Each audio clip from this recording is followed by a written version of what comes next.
अस्सलामुअलैकुम वरहमतुल्लाहि वबरकातुहू। Welcome back to our channel. आज जो है हम 10th स्टैंडर्ड का हिस्ट्री का 6th चैप्टर तफरी के ज़राए और तारीख पढ़ने वाले हैं। इस चैप्टर में जो है बहुत सारे ऑब्जेक्टिव्स है, छोटे छोटे नाम है, फिल्मों के नाम है, फ़न के नाम है, फ़नकारों के नाम है जो आपको याद रखना ज़रूरी ही है। पेपर में काफ़ी पूछा जाता है, खाना पूरी और गलत जोड़ियों के दरमियानी सवाल आता है, वेब में भी पूछा जाता है। तो मैंने यहाँ पर जो है थोड़ा ऑब्जेक्टिव फॉर्म में ही बनाई हूँ वीडियो, देखते हैं चलिए। तिफने ने तबे की बातें यानी तफरीही वसाइल, यानी जो कुछ भी हम अपने वक्त गुजारी के लिए, अपनी लाइफ से थोड़ा सा सुकून पाने के लिए जो चीज़ें इस्तेमाल करते हैं वो हमारे लिए तफरी वसाइल होते हैं, हमारे लिए एंटरटेनमेंट जिसे बोलेंगे।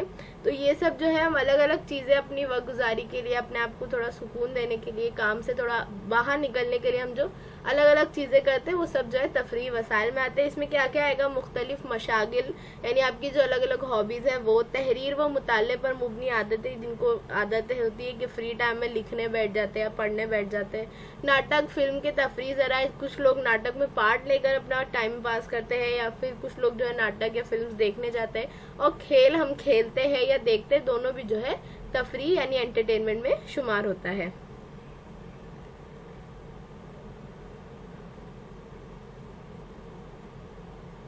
अब तफरी की ज़रूरत क्यों होती है, मतलब तफरी की ज़रूरत हमारी ज़िंदगी में क्यों है? ज़िंदगी की उकताहट को दूर करने, जिस्म को जोश व वलवला फराम करने और काम करने की कुव्वत फराम करने। हम जो कुछ भी काम करते हैं एज ए स्टूडेंट, हमें पढ़ना है, अगर हम बड़े हैं, अडल्ट है, ग्रोन अप्स है, तो हमें जॉब करनी है या घर के काम करने हैं, तो बहुत सारे काम हमारे होते हैं, हमको कंटिन्यू करना ही है उसको, हम उससे पीछे नहीं हट सकते। तो उन सब से थोड़ा सा फ्री होने के लिए, थोड़ा रिलैक्स होने के लिए हम एंटरटेनमेंट यूज़ करते हैं। इसके अलावा ये जो है हमें एक नई एनर्जी फराम करता है, दिल को ताजगी और सुकून देता है और हमारी शख्सियत का इर्तिका करता है। जो कुछ भी हम देखते हैं, करते हैं, सीखते हैं, जिससे भी हमारे वक्त गुजारी करते हैं, उससे हमारी शख्सियत पर एक छाप छूटती है। वो मस्बत भी हो सकती है, मनफी भी हो सकती है। अब जिनको लिखने पढ़ने की आदत है तो इस आदत की वजह से जो है उनका मुताला जो है डीप होता है। तो इस तरह इस तफरी के ज़रिए जो है शख्सियत का इर्तिका भी होता है, हमारी ज़िंदगी से उकताहट दूर होती है, दिल को ताजगी और सुकून मिलता है और एक नई एनर्जी मिलती है, काम करने की एक नई कुव्वत फराम करता है तफरी। अब अहद कदीम और अहद वस्ता में और अहद जदीद में तफरी के वसाइल। पुराने ज़माने में तफरी के वसाइल किस तरह के होते थे? त्यौहार होते थे, अलग अलग तकरीबात, इवेंट्स होते थे, खेल, रक्स, गुलकारी यानी डांस एंड सिंगिंग्स वगैरह होता था।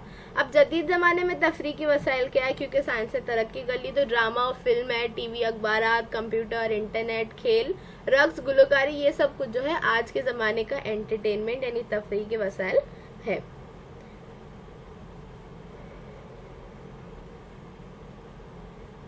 अब तफरी की जो है दो किस्में होती है, एक होता है सरगर्मी असास, दूसरा होता है गैर सरगर्मी असास। सरगर्मी असास यानी एक्टिव एंटरटेनमेंट और गैर सरगर्मी यानी पैसिव एंटरटेनमेंट। तो सरगर्मी असास क्या होता है? किसी सरगर्मी में किसी शख्स की जिस्मानी व जहनी शमूलियत सरगर्मी असास कहलाती है।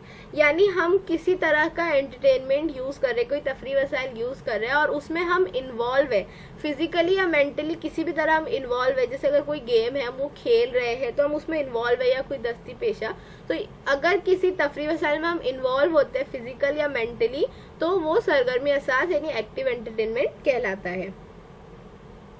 गैर सरगर्मी असास यानी जब हम खेलों के मुकाबले देखते हैं, मौसीकी सुनते हैं, फिल्म देखते हैं, तो उसे गैर सरगर्मी असास तफरी में शुमार करते हैं। यानी कि इसमें हम फिजिकली मेंटली इन्वॉल्व नहीं होते, हमें जाके कुछ करना नहीं, हमें बस सुनना है, देखना है। तो इसमें जो है हम सिर्फ नाजरीन या तमाशबीन होते हैं, यानी हम सिर्फ एक ऑडियंस का काम करते हैं। तो इसे पैसिव एंटरटेनमेंट यानी गैर सरगर्मी असास कहते हैं। अब हम अवामी नाटक देखेंगे जिसमें बहुत सारी छोटी छोटी टर्म्स और किस्में हैं। तो सबसे पहले जो है हम कठपुतली का खेल देखने वाले हैं। इसमें जो है मोहनजोदाड़ो, हड़प्पा, यूनान और मिस्र की खुदाई के दौरान मिट्टी की गुड़ियों के बाकियात मिले और इनसे गुमान मिलता है, आर्कियोलॉजी डिपार्टमेंट ने इनसे कहा कि इसको देखने के बाद में पता चलता है कि उस जमाने में भी कठपुतली के खेल का इस्तेमाल होता होगा। आप यहाँ पे देख सकते हैं मॉडल्स जो हमें खुदाई के दौरान मिट्टी की गुड़ियाओं के बाकियात मिले थे मोहनजोदाड़ो, मिस्र, हड़प्पा और यूनान से। इन बाकियात के मिलने से ये बात समझ में आती है कि ये खेल बहुत कदीम है। आर्कियोलॉजी ने जब उनको निकाला और उसे कार्बन डेटिंग के जरिए जब उसका जमाना पता किया गया तो ये खेल पता किया गया कि बहुत कदीम है और पंचतंत्र में भी इसके बाकियात मिलते हैं। कदीम जमाने में नशिया का इस्तेमाल कठपुतली बनाने में होता था। जानवरों के सींग से, चमड़े से, लकड़ी से, ऊन और हाथी दांत से जो है कठपुतलियां बनाई जाती थी और उसका खेल पेश किया जाता था। कठपुतली के भारत में 2 तरीके, एक राजस्थानी तरीका, एक जुनूबी तरीका। इन 2 तरीकों में डिफरेंशिएट इस बिना पर होगा कि उसको पेश करने का तरीका कैसा है और किस कहानी को पेश किया जा रहा है और उसके जो पहनावे है, इस वजह से जो है इसको अलग अलग 2 तरीकों में बांटा गया है, एक राजस्थानी तरीका, एक जुनूबी तरीका। अब भारत में जो है दर्ज रियासतों में कठपुतली के फन का मुजाहरा होता है। उत्तर प्रदेश, राजस्थान, कर्नाटक, महाराष्ट्र, आसाम, केरला, तेलंगाना, आंध्र प्रदेश और मगरबी बंगाल, इन रियासतों में कठपुतलियां बताई जाती है और ये अलग अलग कठपुतलियां होती है। वहाँ का जैसा पहनावा होगा, वहाँ की जैसी रस्म रिवाज रिवायत होती है, उस हिसाब से कठपुतलियां तैयार की जाती है। आप यहाँ तस्वीरों में देख सकते हैं।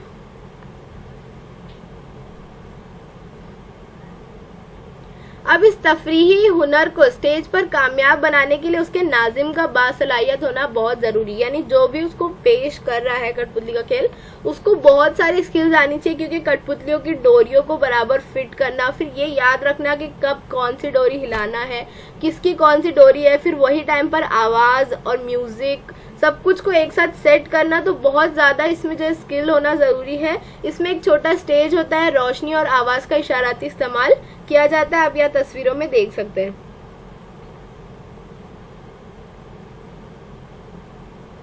कठपुतली की 4 किस्में हैं। दस्ती कठपुतली, लकड़ी की कठपुतली, डोर वाली कठपुतली और साया कठपुतली। डोर वाली कठपुतली क्या होती है? नॉर्मल जो हम ऊन या कपड़े की जो बनी होती है, जिस डोर लगी, जो नॉर्मली यूज होती है। लकड़ी की कठपुतली में ये होता है कि डोर वाली होती है मगर उसके अंदर जो है लकड़ी के पुतले बने होते हैं। दस्ती कठपुतली जो पपेट होते हैं, जो हम हाथों में पहनकर जो है उसे पेश करते हैं। और साया कठपुतली जो मेरी पर्सनल फेवरेट है, इसमें क्या होता है, एक पर्दा होता है, उसके पीछे से रोशनी आती है और पर्दे के पीछे से ही कैरेक्टर्स को आप यहाँ फोटो में देख सकते हैं वैसे बताया जाता है। तो एक साया वाला इफेक्ट आता है और वही पीछे से उसके डायलॉग्स और म्यूजिक्स भी अदा की जाती है। बहुत ही अच्छा और बहुत खूबसूरत सा एक इफेक्ट उससे रेडी होता है। आप यूट्यूब पर जरूर जाके देखिएगा इन चारों कठपुतलियों की किस्मों को। बहुत अच्छे अच्छे वीडियोस जो है मौजूद है यूट्यूब पर। तो ये 4 किस्में थी। अब हम देखेंगे 10 अवतारी ड्रामे।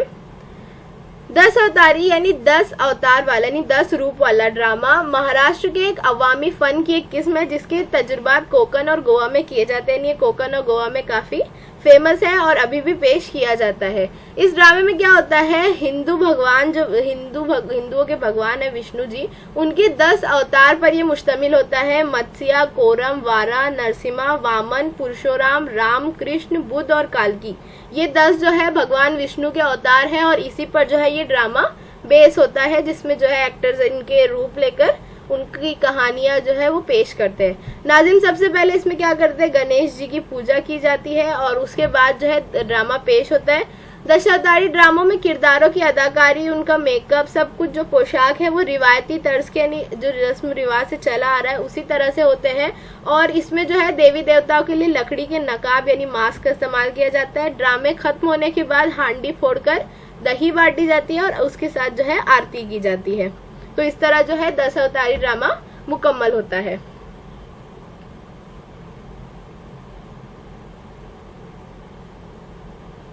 अठारहवीं सदी ईस्वी में क्या हुआ, श्याम जी नायक काले की जो शख्सियत थी, उन्होंने 10 अवतारी ड्रामे दिखाने वाला एक ग्रुप तैयार किया और उस ग्रुप को वो महाराष्ट्र में जगह जगह लेकर घूमते थे और अपने 10 अवतारी ड्रामे जो है पेश करते थे महाराष्ट्र में अलग अलग जगह पर। विष्णुदास भावे, इनके बारे में हम नेक्स्ट पार्ट में पढ़ेंगे। विष्णुदास भावे ने 10 अवतारी ड्रामे की तकनीक में नयापन लाकर अपने देवमालाई ड्रामे पेश किए। इस वजह से इन्हें मराठी ड्रामों की बुनियाद 10 अवतारी ड्रामों को कहा जाता है। अब देखेंगे भजन। तो सबसे पहले भजन की डेफिनेशन, जांज, मुर्दंग और पखवाज, ये जो है म्यूजिकल इंस्ट्रूमेंट्स है, वगैरह साजों के साथ खुदा की हमद और जिक्र पर मुबनी नज़म को भजन कहा जाता है। यानी जब खुदा की जिक्र और हमद की जाए और उसमें जो है जांज, मुर्दंग और पखवाज वगैरह साजों के साथ की जाए तो उसे भजन कहते हैं। भजन की दो किस्में होती है, एक होता है चक्री भजन, एक होता है सूंगी भजन। चक्री भजन में क्या होता है, जो भजन गाने वाला है वो बगैर रुके मुसलसल दायरवी शक्ल में झूम झूम कर गोल गोल घूमता रहता है और भजन गाता रहता है। और सूंगी भजन में क्या होता है, हिंदू मजहबी अकीदत के मुताबिक कोई एक देवता के अकीदतमंद का किरदार मकालमे की शक्ल में पेश होता है, नहीं ड्रामाई शक्ल में पेश होता है, उसे सूंगी भजन कहते हैं। बाद के दौर में जब तरक्की हुई तो संत टुकड़ोजी महाराज ने खिंजरी भजन यानी दफ भजन को, दफली वाले भजन को मकबूल किया। शुमाली भारत में संत तुलसीदास, महाकवि सूरदास, संत मीराबाई और संत कबीर के भजन मशहूर है। भारत के किस हिस्से में कौन से कवियों के भजन मशहूर थे ये आपको याद रखना होगा, क्योंकि ये गलत जोड़ियों में और वेब में पूछ सकता है। तो कर्नाटक में पुरेंद्र दास, बोधेंद्र गुरु स्वामी, त्यागराज वगैरह की तख्लीकात भजन में गाई जाती थी। गुजरात में संत नरसिंह मेहता ने भक्ति फिरके की तबलीग दी, उनके भजन वहाँ फेमस थे। और महाराष्ट्र में संत नामदेव के वारकरी फिरके के जरिए जो भजन और कीर्तन को उन्होंने फरोग दिया था। उन्होंने एक जो है स्मरण यानी जिक्र की एक किस्म के तौर पर भी जो है भजन को शोहरत बख्शी। अब देखेंगे कीर्तन।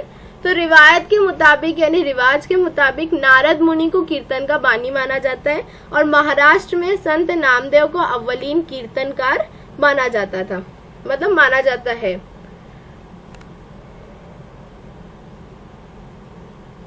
कीर्तनकार को हरिदास या कहानी गो बाबा भी कहते हैं। इसमें क्या होता है, कीर्तनकार को लिबास, इल्म, तकरीर, गुलकारी, मौसीकी, रक्स, लतीफों पर ज्यादा तवज्जो देनी पड़ती है। यानी वो जो है एक अकीदेमंद किसी मतलब उनके भगवान की जो है कहानियां और उनकी बहादुरी के किस्से पेश करता है, तो उसमें जो है एट अ टाइम बहुत सारी खूबियां होनी जरूरी है ताकि वो लोगों को अट्रैक्ट करे। उसकी आवाज में वो जोर होना चाहिए, उनके अल्फाज वैसे होने चाहिए, तो उनको बहुत सारी सिफात होनी चाहिए उनमें।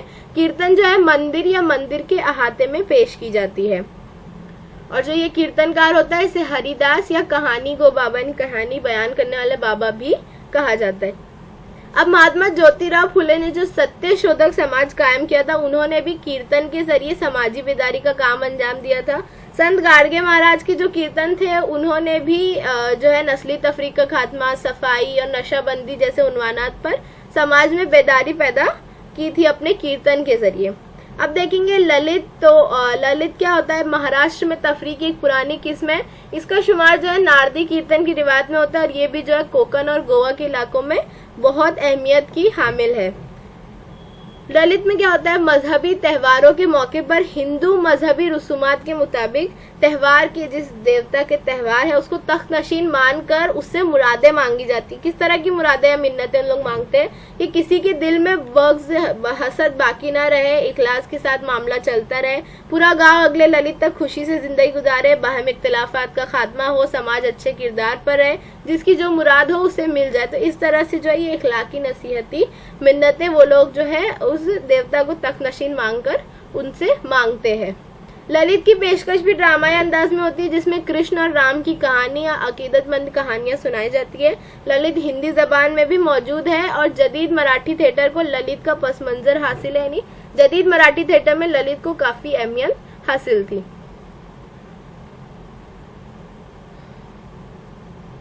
नेक्स्ट देखेंगे भारूड। ये भी जो है महाराष्ट्र की एक तफरीह की किस्म है। रूहानी और इखलाकी तालीम देने वाले मराठी के खूबसूरत गीत यानी भारूड। अब रूहानी और इखलाकी तालीम, रूहानी एक सूफियाना तालीम जिसे हम बोल सकते हैं, इखलाकी तालीम यानी नसीहत आमोज होगी, हमारी जिंदगी के लिए कई सारी नसीहतें होगी, उसमें सलाह होगी, एक इंसान की जो किरदार को ठीक करने वाले जो गीत होंगे वो भारूड है। नुक्कड़ नाटक की तरह भारूड बहुत तजुर्बा पजीर है। महाराष्ट्र में संत एकनाथ के भारूड मकबूल थे, बहुत ज्यादा मशहूर थे क्योंकि उनमें एक तनु, एक ड्रामायत, गुनायत जो उनका बयान करने का तर्ज था वो अलग था। संत एकनाथ के भारूड की तख्लीक का असल मकसद अवामी तालीम था, अवाम को नसीहत और इखलाकी तालीम देना इनके भारूड का असल मकसद था। इस वजह से जो है महाराष्ट्र में संत एकनाथ के भारूड को जो है बहुत ज्यादा मकबूलियत हासिल हुई। अगर आपको ये जवाब में पूछेगा तो पहले डेफिनेशन जरूर बयान कीजिएगा। तमाशा आप देखेंगे, बुनियादी तौर पर तमाशा जो है फारसी जबान का लफ्ज है और फारसी में इसका मतलब होता है कल्ब को यानी दिल को सुकून देने वाला मंजर। इसमें क्या होता है, 18वीं सदी तक तमाशे ने खासी तरक्की कर ली थी और इसकी दो किस्में हैं, मौसीकी का ताइफा जो म्यूजिक बेस होगा और ढोलक का ताइफा जो ढोलक पर बजाकर जो है पेश किया जाता है। मौसीकी पर मुबनी तमाशे में ड्रामे से ज्यादा रस्क और मौसीकी पर जोर दिया जाता है।